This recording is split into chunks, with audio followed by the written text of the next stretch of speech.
This cemetery is the final resting place of whistleblower Li Wenliang. He was a doctor in Wuhan, China, and before he died of COVID at age 34, he was one of the first people in the world who sounded the alarm about an emerging SARS-like virus. In the final weeks of his life, he became a household name and took on many roles: a victim of censorship, a patient, and to many, a hero. More than 2 years after his death, Dr. Li remains a galvanizing figure in China. His Weibo page regularly receives hundreds of comments a week and has become a place where people pay tribute and share personal stories. A government investigation concluded Dr. Li's death was a tragedy and that he should not have been reprimanded for speaking out. But a more complete picture of his medical care and his treatment by authorities has remained elusive.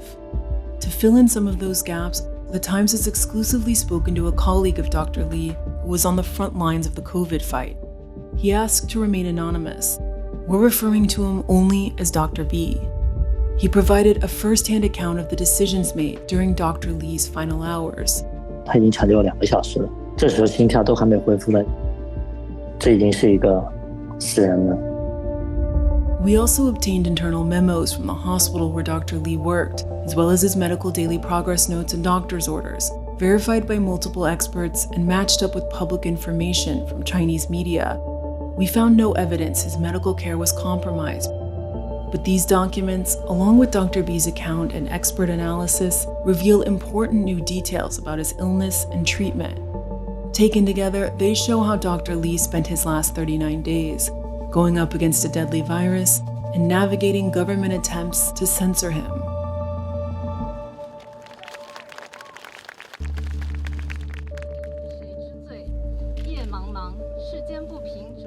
我觉得对我最大的影响就是他说的一句话，我觉得一个健康的社会不应该只有一种声音。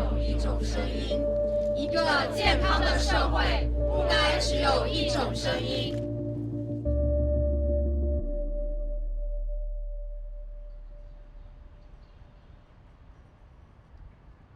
Li Wenliang never set out to be a whistleblower. He was working as an ophthalmologist at Wuhan Central Hospital in late December 2019 when he started sharing information he was hearing with friends in a private group chat. Huanan Seafood and Fruit Market has 7 confirmed SARS, said one message. He also sent a photo of a virus sequencing report with the words SARS-like coronavirus. A screenshot of this group chat leaked to the public. It immediately triggered concern because the mere mention of SARS reminded people of the deadly epidemic that gripped China in 2003.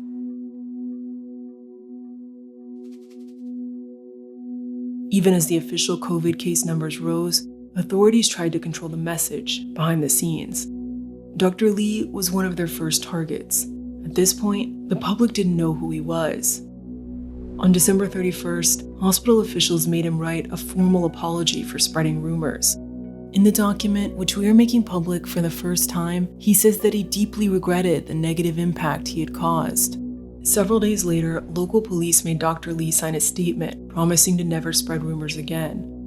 On that day, Wuhan health authorities were publicly insisting this new virus was not known to transmit between humans. But physicians in the city were watching a very different story unfold, including Dr. B, who was working at the front lines at Wuhan Central Hospital. 我们的一位患者当时诊断明确是肺部感染，过来接这个患者的人穿的全是防护服，我觉得只在电影上面我见到过那种防护服。He was one of the first doctors in the world to ever treat a COVID-19 patient. He asked to remain anonymous because he fears reprisals from the Chinese government. 为什么大家都会这个病人这么紧张？为什么医院会一而再再而三的叫我们不要到处说，不要去传播这个事情，甚至说在微信里面都不要发这些东西，就是不要跟朋友说。12 days after Li Wenliang's messages leaked, authorities still insisted there was no evidence that the virus was transmissible. They also claimed no medical workers had been infected. Neither was true. 收到这个消息的时候，当时有好几个医生都在骂，说这怎么可能没有人传人？急诊那么多的病例，一家人都是这个病。当时武汉市中心医院已经有医务人员感染。One of those infected medical workers was Dr. Li. By January 11th, almost 2 weeks after his messages had been leaked, he had a fever and a CT scan showed multiple lung infections.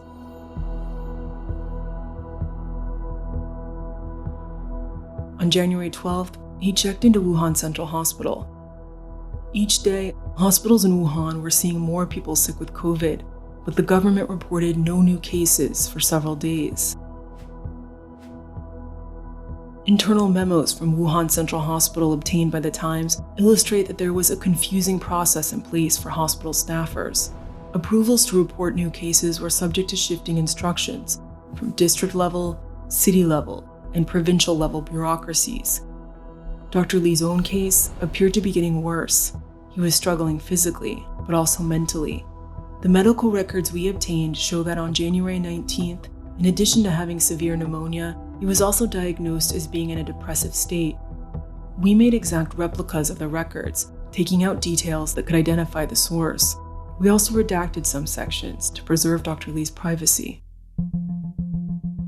On January 20th, there was a turning point. For the first time, the government acknowledged that the virus was indeed contagious. 它是肯定的有人传人，一个在武汉是有这样的肯定的一些证据。Wuhan hospitals soon became overwhelmed by the number of patients with COVID symptoms.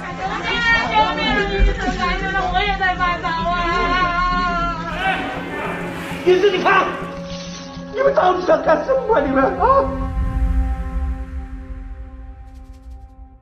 Soon after, the entire city of Wuhan went into lockdown. As this was happening, Dr. Li had to be transferred to intensive care. From his hospital bed, he made an important decision: to share his story with the public. He gave an anonymous interview to a Chinese newspaper as the Wuhan doctor who was reprimanded by authorities and said he had contracted COVID. Several days later, he revealed his name and identity on his Weibo account. The public finally got to know more about this mysterious doctor and wanted updates about his health. They saw him as a kind of folk hero and were angry about the way authorities reprimanded him. In the following week, his condition didn't seem to improve. Dr. Wu Yuanfei, a virologist at UMass Chan Medical School, reviewed Dr. Li's medical records for the Times. 就是他感染的这个病毒非常早，病程非常凶险，发展得非常快。In addition to Dr. Wu, the Times has shared Dr. Li's medical records with 7 US-based Chinese medical experts who used to practice medicine in China or have experience treating COVID patients in the US. All of them believe there was no intentional negligence in Dr. Li's treatment, and there is no evidence the doctors were motivated by a political agenda. You get a sense they were trying to do whatever they can, but nothing worked. But the records and Dr. B's account give us better insight into how he was treated and raise questions about how authorities communicated the attempts to resuscitate him. 25 days into his hospitalization on February 5th, Li Wenliang's condition deteriorated. In the afternoon, the doctor's order shows they did a number of examinations to evaluate his lung and heart. By the morning of February 6th, doctors wrote in the progress notes that Li Wenliang's lungs were severely damaged, and he was at high risk of multiple organ failure. Most experts we spoke to agreed that at this point, few things could have helped him, except to immediately put him on an invasive ventilator to ease his breathing. Since you already tried a lung-invasive ventilator, the patient couldn't tolerate, and you already tried high-flow oxygen for several days, it's still time to consider intubation at that point. But Dr. Li wasn't intubated, though we don't know why. Some doctors are reluctant to intubate young patients, and sometimes the patients themselves refuse it. There is no consensus to this day on when invasive ventilators should be used on COVID patients. Dr. Li's health was about to take a turn for the worse and put the public on edge. Around 7:20 p.m. the night of February 6th, Dr. Li went into cardiac arrest. his medical team immediately started to perform CPR, and at that point followed common practice and intubated him as part of resuscitation. Shortly after his resuscitation began, Dr. Li's medical team considered putting him on a machine called ECMO. The invasive life support system adds oxygen to the blood and has been used by some doctors as a last resort for severe COVID-19 patients. Though its effect is still debated, at the beginning of the pandemic, Chinese media portrayed ECMO as a promising treatment, and much of the public were holding out hope that there would be a miracle. Dr. B arrived around 9 p.m., about 2 hours into the resuscitation.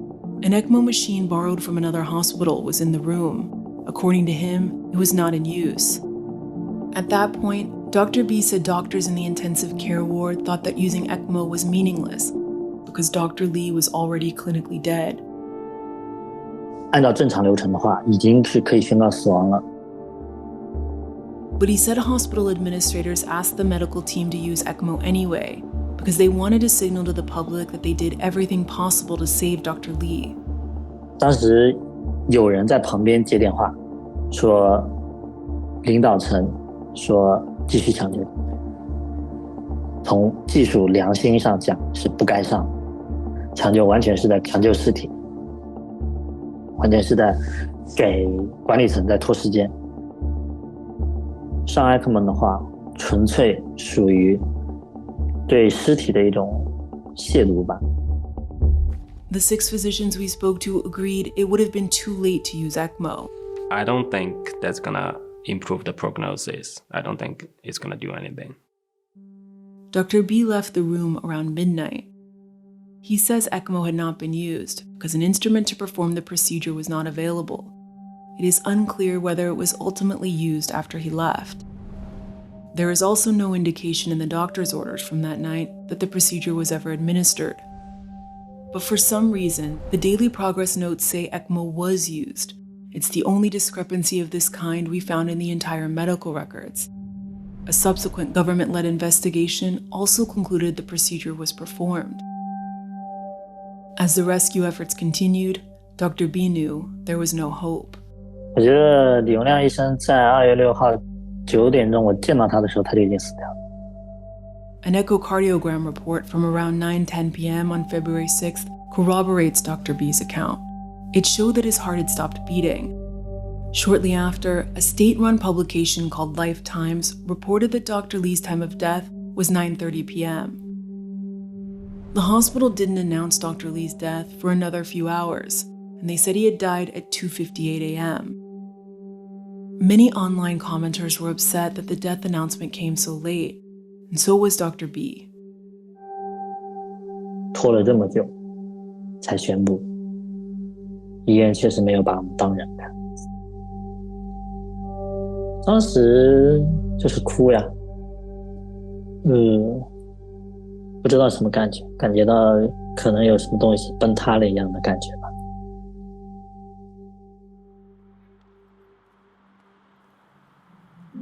Li Wenliang's death shook the country. On Weibo, hashtags demanding freedom of speech started trending following online reports of his death. They reached millions of views. A few hours later, they had been removed by censors. To this day, the Chinese government is carefully managing conversations about Dr. Li online. They granted him an honorary burial and named him a national hero, but often punish people for commemorating him as a victim of censorship. In the 2 years since Dr. Li's death, the Chinese government has continued to conceal and revise the history of its handling of the pandemic. The Times learned that last year, at least 3 major hospitals in Wuhan, including Wuhan Central Hospital, restricted doctors' access to COVID-19 patient records from the early days of the outbreak. For Dr. B, going public with his version of events is an attempt to get his story out and honor Dr. Li's legacy. 这件事情总会在大众的视野中消失，但是我也始终觉得，别忘记也好，总该给这个世界留下点什么。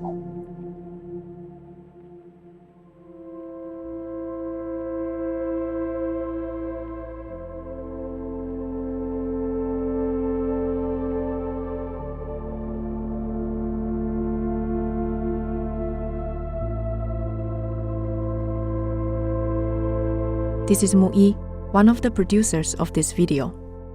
Our team spent over a year piecing together details of Dr. Li Wenliang's final days. We interviewed a key witness, multiple medical experts, and examined many documents. But there is still more to learn about what happened to Dr. Li. If you have more information and would like to share, please reach out to us.